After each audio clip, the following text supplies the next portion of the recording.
Hi, this is Reshma Shetty. Welcome back to my channel and welcome back to another new vlog. So ಇವತ್ತು ನಾನು already ಸಂಜೆಯಿಂದ ವ್ಲಾಗ್ನ ಶುರು ಮಾಡ್ತಾ ಇದ್ದೀನಿ. ಬೆಳಗ್ಗೆಯಿಂದ ತುಂಬ ಬೋರಿಂಗ್ ಆಗಿತ್ತು ಡೇ. ಸೊ ಇವತ್ತು ಆಷಾಢ ಶುಕ್ರವಾರ ಬೇರೆ, ಮೂರನೇ ಆಷಾಢ ಶುಕ್ರವಾರ. ಸೊ ಹಾಗಾಗಿ ಮೈಸೂರಲ್ಲಿ ಗೊತ್ತೇ ಇರುತ್ತಲ್ವ ಆಷಾಢ ಹೆಂಗಿರುತ್ತೆ ಅಂತ. ಸಂಜೆಯಿಂದ ಶುರು ಮಾಡ್ತಾ ಇರೋದು. ಸೊ ನೋಡೋಣ ಡೇ ಹೇಗೆ ಹೋಗುತ್ತೆ ಅಂತ. ಸುಮ್ಮನೆ ರ್ಯಾಂಡಮ್ ವ್ಲಾಗ್ ಆಗಿರುತ್ತೆ ಇದು. ಆ್ಯಂಡ್ ವ್ಲಾಗ್ ಶುರು ಮಾಡೋಕ್ಕೂ ಮುಂಚೆ ನೀವೆಲ್ಲ ನನ್ನ ಚಾನಲ್ನ ಹೊಸ್ದಾಗಿ ನೋಡ್ತಾ ಇದ್ದರೆ ಪ್ಲೀಸ್ ಸಬ್ಸ್ಕ್ರೈಬ್ ಮಾಡ್ಕೊಳ್ಳಿ. ಹಾಗೆ ಪಕ್ಕದಲ್ಲಿ ಕಾಣೋ ಬೆಲ್ಲೈಕನ್ ಕೂಡ ಕ್ಲಿಕ್ ಮಾಡಿ, ಆಗ ನಿಮಗೆ ನೋಟಿಫಿಕೇಷನ್ ಬರುತ್ತೆ. ಆ್ಯಂಡ್ ಮರಿದೆ ಇನ್ಸ್ಟಾಗ್ರಾಮಲ್ಲಿ ಕೂಡ ಫಾಲೋ ಮಾಡಿ. ಸೊ ಬನ್ನಿ ವಿಡಿಯೋ ಶುರು ಮಾಡೋಣ. ಗೈಸ್, ನಮ್ಮ ಏರಿಯಾದಲ್ಲಿ ಕುದುರೆ ಬಂದಿದೆ ಗೊತ್ತಾ? ಬನ್ನಿ ತೋರಿಸ್ತೀನಿ. ಇಲ್ಲಿ ನೋಡಿ 3 ಕುದುರೆ ಬಂದಿದೆ ನಮ್ಮ ಏರಿಯಾದಲ್ಲಿ. 3 ಅಲ್ಲ 4 ಇದೆ. 3 ದೊಡ್ಡದು, 1 ಚಿಕ್ಕದ ಮರಿ ಇದೆ ಅಲ್ಲಿ. ಸೊ ಇದು ಹಿಂಗೆ ಮೇಯ್ತಾನೇ ಇರುತ್ತೆ ಇಲ್ಲಿ.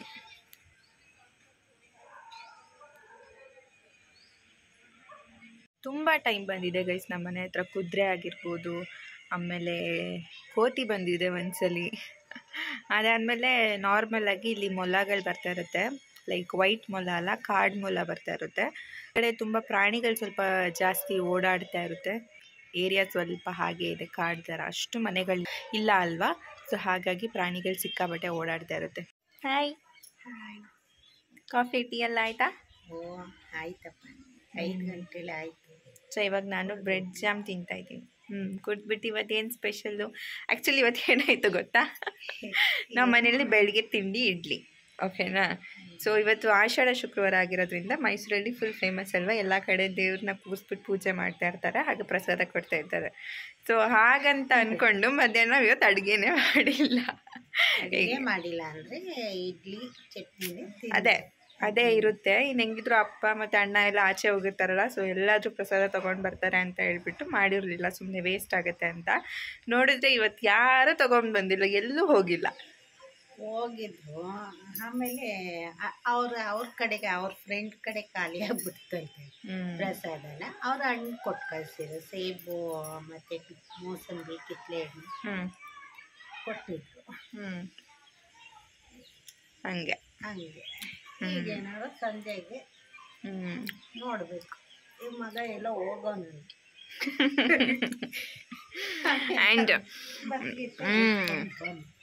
ಆ್ಯಂಡ್ ಅದು ಬೇರೆ ನಾಳೆ ಚಾಮುಂಡೇಶ್ವರಿ ಹುಟ್ಟಿದ ಹಬ್ಬ. ಸೊ ಇಲ್ಲಿ ತುಂಬ ಗ್ರ್ಯಾಂಡಾಗಿ ಮಾಡ್ತಾರೆ.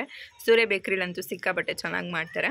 ಸೊ ಹಾಗಾಗಿ ಕೆಲವು ಕಡೆ ಇವತ್ತು ಸ್ವಲ್ಪ ಪ್ರಸಾದ ಹಂಚೋದು ಕಮ್ಮಿ ಆಗಿರುತ್ತೆ, ಯಾಕಂದರೆ ನಾಳೆ ಸ್ವಲ್ಪ ಗ್ರ್ಯಾಂಡಾಗಿ ಮಾಡಬೇಕಲ್ವ ಅಂತ ಕಾರಣಕ್ಕೆ. ಸೊ ಇವತ್ತು ಸ್ವಲ್ಪ ಕಮ್ಮಿ ಮಾಡಿ ನಾಳೆ ಜಾಸ್ತಿ ಮಾಡ್ತಾರೆ. ನಾಳೆ ನೋಡೋಣ, ಆದರೆ ಒಂದು ರೌಂಡು ಸೂರ್ಯ ಬೇಕ್ರಿ ಸರ್ಕಲ್ ಹತ್ರ ಹೋಗೋಣ. ಸೊ ಅಲ್ಲಿ ಹೇಗಿರುತ್ತೆ ವೈಬ್ ಅಂತ ಹೇಳಿಬಿಟ್ಟು ನಾನು ತೋರಿಸ್ತೀನಿ. ಅದರಲ್ಲಿ ಚಾಮುಂಡಿ ಬೆಟ್ಟಕ್ಕೆ ಹೋಗ್ಬೇಕಂತ ಸಿಕ್ಕಾಬಟ್ಟೆ ಇಷ್ಟ ಆಗುತ್ತೆ. ಬಟ್ ಅಂದರೆ ಅಲ್ಲಿ ರಶ್ ಇರುತ್ತೆ, ಸಿಕ್ಕಾಬಟ್ಟೆ ಕ್ಯೂ ಇರುತ್ತೆ. ಹಾಗೆ ಕರೆಕ್ಟಾಗಿ ದರ್ಶನ ಕೂಡ ಮಾಡೋಕ್ಕಾಗಲ್ಲ, ಲೈಕ್ ಅಂದರೆ ತಳ್ತಾ ಇರ್ತಾರೆ ಅಲ್ವಾ. ಸೊ ಅದಕ್ಕೋಸ್ಕರ ನಾವು ಆಷಾಢದಲ್ಲಿ ಚಾಮುಂಡಿ ಬೆಟ್ಟಕ್ಕೆ ಹೋಗಲ್ಲ. ಸೊ ನಮ್ಗೆ ಯಾವಾಗ ಹೋಗ್ಬೇಕಂತ ಅನಿಸುತ್ತೆ ಫ್ರೀ ಟೈಮಲ್ಲಿ ಆವಾಗ ಹೋಗ್ತಾ ಇರ್ತೀವಿ. ಆ್ಯಂಡ್ ಇವಾಗ ಮೈಸೂರಲ್ಲಂತೂ ವೆದರ್ ಸಿಕ್ಕಾಬಟ್ಟೆ ಚೆನ್ನಾಗಿದೆ, ಗೊತ್ತಿರುತ್ತೆ. ಬೆಳಗ್ಗೆಯಿಂದ ಮಳೆ ಬರ್ತಾನೆ ಇದೆ. ಸೊ ಹಾಗಾಗಿ ಕಾಫಿ ಟೀ, ನಾನು ಕಾಫಿ ಕುಡಿಯಲ್ಲ, ಸೊ ಹಾಗಾಗಿ ಹಾಲು ಕುಡಿದಿದ್ದೀನಿ. ನಮ್ಮಣ್ಣ ಬಂದ. ಸೊ ಹಾಲು ಕುಡಿದ್ಬಿಟ್ಟು ಈಗ ಬ್ರೆಡ್ ಜಾಮ್ ತಿಂತಾಯಿದ್ದೀನಿ. ಇವತ್ತು ನಮ್ಮ ಮನೇಲಿ ಆಷಾಢ ಶುಕ್ರವಾರ ಪೂಜೆ ಹೇಗೆ ಮಾಡಿದ್ದೀವಿ ಅಂತ ತೋರಿಸ್ತೀನಿ ಬನ್ನಿ.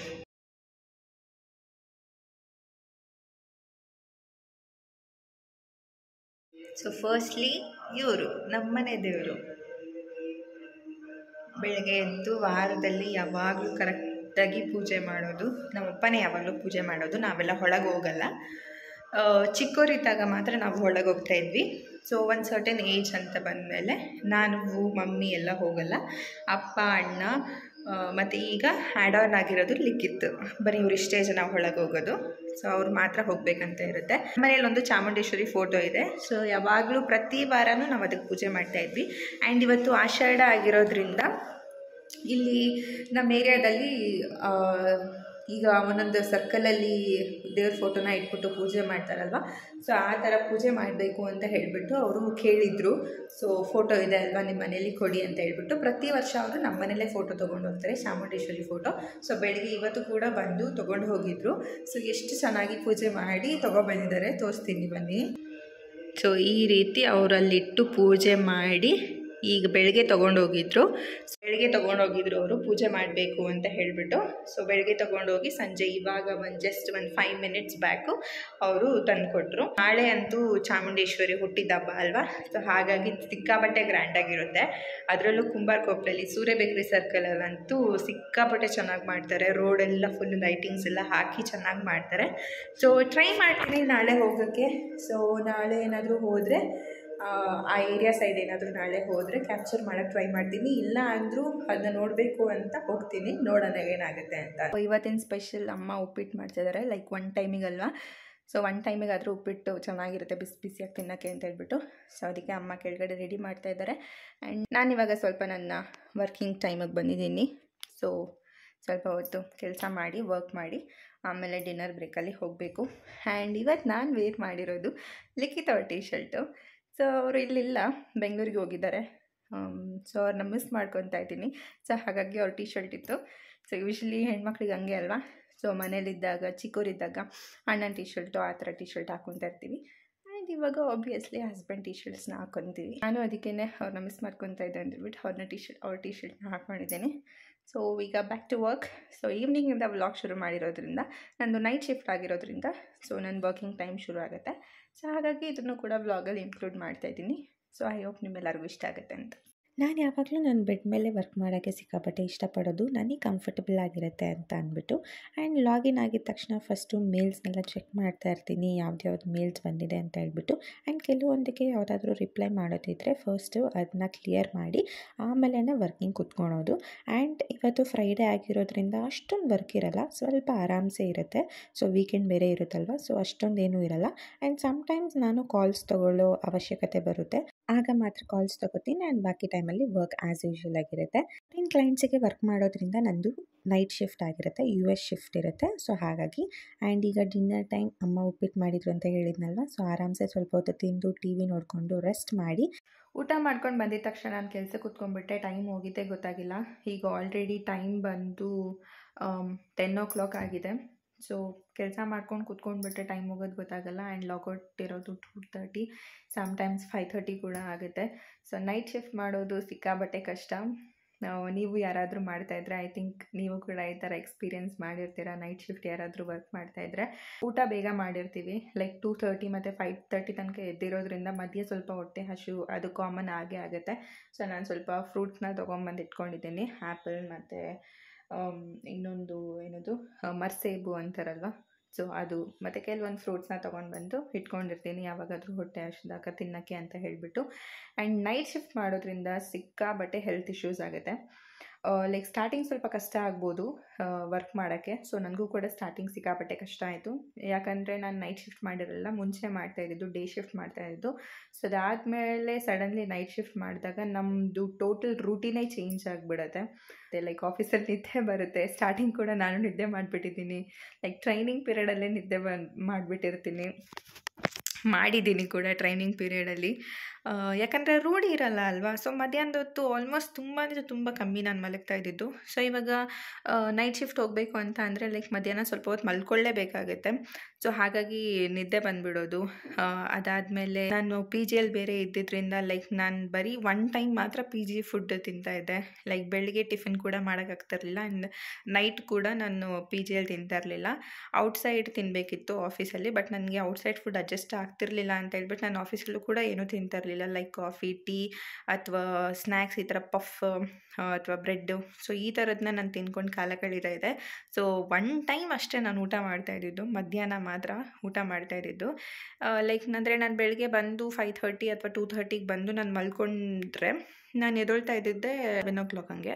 ಸೊ 11 o'clock ಹಂಗೆ ಅಂತಂದರೆ ಮಧ್ಯ ಡಿಸ್ಟರ್ಬೆನ್ಸ್ ಸ್ಲೀಪ್ ಇರ್ತಾಯಿತ್ತು, ನನಗೆ ಕಂಟಿನ್ಯೂಸ್ ಸ್ಲೀಪ್ ಇರ್ತಾಯಿಲ್ಲ, ಸಿಕ್ಕಾಪಟ್ಟೆ ಡಿಸ್ಟರ್ಬೆನ್ಸ್ ಸ್ಲೀಪ್ ಇರ್ತಾಯಿತ್ತು. ಯಾಕೆಂದರೆ PGಯಲ್ಲಿ ಗೊತ್ತಿರುತ್ತೆ ಲೈಕ್ ಬೇರೆಯವ್ರಿಗೆ ಡೇ ಶಿಫ್ಟ್ ಇರುತ್ತೆ, ಸೊ ಅವ್ರಿಗೆ 1 ಟೈಮ್ ಇರುತ್ತೆ. ಸೊ ಬೆಳಗ್ಗೆ ಎಲ್ಲ ಅವರು ಎದ್ದು ರೆಡಿ ಆಗಬೇಕಾದ್ರೆ ಸಿಕ್ಕಾಪಟ್ಟೆ ಸೌಂಡ್ ಮಾಡ್ತಾಯಿದ್ರು, ನಾಯ್ಸಿ ಆಗಿರ್ತಾಯಿತ್ತು. ನನಗಂತೂ ಹೆವಿ ಸ್ಲೀಪ್ ಆಗ್ತಾಯಿತ್ತು. ಆ್ಯಂಡ್ ನಾನು ಎದ್ದೊಳ್ಳೋ ಅಷ್ಟೊತ್ತಲ್ಲಿ ಟಿಫಿನ್ ಖಾಲಿ ಆಗಿಬಿಡ್ತಾಯಿತ್ತು. ಸೊ ಅದಾದಮೇಲೆ ಏನೂ ಮಾಡೋಕ್ಕಾಗಲ್ಲ, ಎದ್ಬಿಟ್ಟು ನಾನು ಊಟ ಮಾಡಿಕೊಂಡು ಒಟ್ಟಿಗೆ ರೆಡಿ ಆಗಿಬಿಟ್ಟು ನನ್ನ ಕ್ಯಾಬ್ ಬರ್ತಾಯಿತ್ತು, ಹೊರಟೋಗ್ಬಿಡ್ತಾಯಿದ್ದೆ. ಸೊ ಈ ಥರ ಇರ್ತಾಯಿತ್ತು ಪಿ ಜಿಯಲ್ಲಿ ಇರಬೇಕಾದ್ರೆ ಲೈಫು. ಸೊ ಆಮೇಲೆ ವರ್ಕ್ ಫ್ರಮ್ ಹೋಮ್ ಕೊಟ್ಟಾಗ ಸ್ವಲ್ಪ ನನಗೆ ಆರಾಮ ಅಂತ ಅನಿಸಿದ್ದು, ನನ್ನ ಮನೆಗೆಲ್ಲ ಶಿಫ್ಟ್ ಮಾಡಿಕೊಂಡು. ಸೊ ಆಮೇಲೆ ಸ್ವಲ್ಪ ಮನೆ ಫುಡ್ ಅಡ್ಜಸ್ಟ್ ಆಗಿ ತಿನ್ನೋಕ್ಕೆ ಸ್ವಲ್ಪ ಆಯಿತು. ಬಟ್ ನನಗೆ ಪಿ ಜಿಯಲ್ಲಿ ಇರಬೇಕಾದ್ರೆ ಗೊತ್ತಾಗಿಲ್ಲ ನನಗೇನು ಹೆಲ್ತ್ ಇಶ್ಯೂಸ್ ಆಗ್ತಾಯಿತ್ತು ಅಂತ. ಬಟ್ ನಾನು ಮನೆಗೆ ಬಂದಮೇಲೆ ಗೊತ್ತಾಯಿತು ನನಗೆ ಸಿಕ್ಕಾಪಟ್ಟೆ ಹೆಲ್ತ್ ಇಶ್ಯೂಸ್ ಆಗಿದೆ, ಪ್ರಾಬ್ಲಮ್ ಆಗಿದೆ ಅಂತ. ನನಗೆ ಈ ತಲೆ ಸುತ್ತ ಪ್ರಾಬ್ಲಮ್ಮು ಆವಾಗಿಂದನೇ ಸ್ಟಾರ್ಟ್ ಆಗಿದ್ದು. ನಾನು ಮನೆಗೆ ವರ್ಕ್ ಫ್ರಮ್ ಹೋಮ್ ಬಂದಮೇಲೆ ಒಂದು ಫ್ಯೂ ಮಂತ್ಸ್ ಆದಮೇಲೆ ನನಗೆ ಗೊತ್ತಾಗಿದ್ದು ಈ ಥರ ಎಲ್ಲ ಹೆಲ್ತ್ ಇಶ್ಯೂಸ್ ಆಗ್ತಾಯಿದೆ ಅಂತ ಅಂದ್ಬಿಟ್ಟು. ಬಟ್ ಇವಾಗ ಓಕೆ, ಅಡ್ಜಸ್ಟ್ ಆಗಿದೆ ಅಲ್ವಾ. ಸೊ ಹಾಗಾಗಿ ಅದು ಒನ್ ಟೈಮ್ ಬಂದರೆ ಏನು ಪ್ರಾಬ್ಲಮ್, ಏನೂ ಮಾಡೋಕ್ಕಾಗಲ್ಲ. ಬಟ್ ಇವಾಗಲೂ ರೆಗ್ಯುಲರಾಗಿ ಟ್ಯಾಬ್ಲೆಟ್ ತೊಗೊಬೇಕು. ಬಟ್ ಅಂದರೂ ನೈಟ್ ಶಿಫ್ಟಿಗೆ ಅಡ್ಜಸ್ಟ್ ಆಗಿದೆ. ಸೊ ಹಾಗಾಗಿ ವರ್ಕ್ ಮಾಡ್ಕೊಂಡು ಹೋಗ್ತಾಯಿದ್ವಿ. ಸೊ ಇಷ್ಟೇ, ವರ್ಕ್ ಮಾಡೋರ್ದು ಸಿಚುವೇಶನ್ಸ್ ಇದೇ ಥರ ಇರುತ್ತೆ. ಸೊ ಅದಕ್ಕೆ ನಾವು ಯಾರನ್ನೂ ಜಡ್ಜ್ ಮಾಡಿ ಮಾತಾಡಬಾರ್ದು ಅಂತ ಹೇಳೋದು. ಸೊ ಅವ್ರವ್ರ ಪ್ರಾಬ್ಲಮ್ಸ್ ಅಥವಾ ಅವ್ರವ್ರದ್ದು ಏನೇನಿರುತ್ತೆ ಅದು ಅವ್ರವ್ರಿಗೆ ಗೊತ್ತಿರುತ್ತೆ. ನೋಡೋರಿಗೆ ಮಾತ್ರ ಫುಲ್ ಸಿಂಪಲ್ಲಾಗಿ ಅನಿಸುತ್ತೆ, ಓ ಇಷ್ಟೇನಾ ಅಥವಾ ಈ ಥರನಾ ಅಂತ ಇರುತ್ತೆ. ಬಟ್ ಅದು ಅವ್ರವರಿಗೆ ಗೊತ್ತಿರುತ್ತೆ. ಸೊ ಹಾಗಾಗಿ ಏನು ಮಾತಾಡೋಕ್ಕೆ ಹೋಗ್ಬಾರ್ದು. ಮತ್ತು ವರ್ಕ್ ಮುಗಿದ್ರೆ ನಾಳೆ ಅಂತೂ ವೀಕೆಂಡು ಫುಲ್ ಸಖತ್ತಾಗಿ ಮಜಾ ಮಾಡಬೇಕಂತ ಅಂದ್ಕೊಂಡಿದ್ದೀನಿ. ಮಜಾ ಅಂದರೆ ಇನ್ ದ ಸೆನ್ಸ್ ಏನೂ ಮಾಡಲ್ಲ, ವೀಕೆಂಡ್ ಅಲ್ವಾ, ಸೋಂಬೇರಿ ಥರ ಮಲಗಿರ್ತೀನಿ ಅಷ್ಟು ಬಿಟ್ಟು. ಅದು ಬಿಟ್ಟು ಬೇರೆ ಏನೂ ಮಾಡಲ್ಲ. ಬಟ್ ನಾಳೆ ಹೇರ್ ಕಟ್ ಮಾಡಿಸೋ ಪ್ಲ್ಯಾನ್ ಇದೆ. ಸೊ ನೋಡೋಣ, ಅದ್ರದ್ದು ಕೂಡ ನಿಮಗೆ ವ್ಲಾಗ್ ಮಾಡ್ತೀನಿ. ಇದಾಗಿತ್ತು ಇವತ್ತಿನ ವ್ಲಾಗ್, ರ್ಯಾಂಡಮ್ ಡೈಲಿ ವ್ಲಾಗ್ ಥರ ಸುಮ್ಮನೆ. ಸೊ ಐ ಹೋಪ್ ನಿಮ್ಮೆಲ್ಲರಿಗೂ ಈ ವಿಡಿಯೋ ಇಷ್ಟ ಆಗಿರುತ್ತೆ ಅಂತ. ಸೊ ಇಷ್ಟ ಆದರೆ ಲೈಕ್, ಕಮೆಂಟ್, ಶೇರ್ ಹಾಗೆ ಸಬ್ಸ್ಕ್ರೈಬ್ ಮಾಡೋದನ್ನ ಮರಿಬೇಡಿ. ಮುಂದಿನ ವ್ಲಾಗಲ್ಲಿ ಸಿಗ್ತೀನಿ. ಅಲ್ಲಿವರೆಗೂ ಬಾಯ್.